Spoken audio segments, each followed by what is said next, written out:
بسم اللہ الرحمن الرحیم۔ سقراط کی درسگاہ کا صرف ایک اصول تھا، وہ تھا برداشت۔ وہ لوگ ایک دوسرے کے خیالات کو بڑے تحمل کے ساتھ سنتے تھے اور بڑے سے بڑے اختلافات پر بھی ایک دوسرے سے الجھتے نہیں تھے۔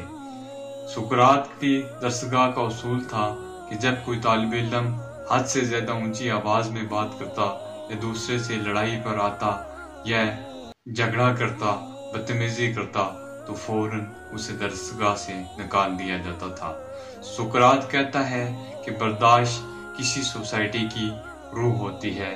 جب کسی معاشرے میں یا سوسائٹی میں برداشت ختم ہو جاتی ہے، وہاں مکالمہ ختم ہو جاتا ہے، اور جہاں مکالمہ ختم ہو جاتا ہے وہاں وحشت بڑھتی ہے۔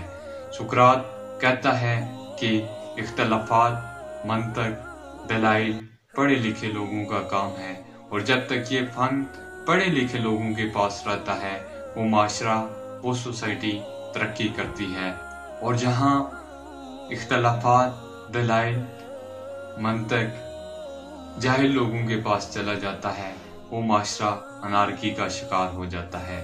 اور وہ یہ بھی کہتا ہے کہ کوئی عالم اس وقت تک عالم نہیں بن سکتا جب تک کہ اس میں برداشت نہ آ جائے۔ آج ہمارا معاشرہ عدم برداشت کا شکار ہے، ہم بکھرے ہوئے ہیں، ہمیں متحد ہونے کی ضرورت ہے، ہمیں اپنی زندگیوں میں برداشت کو لانے کی ضرورت ہے۔ ہم برداشت لائیں گے، ہم عظیم قوم بنیں گے، ہمارا معاشرہ ترقی کرے گا۔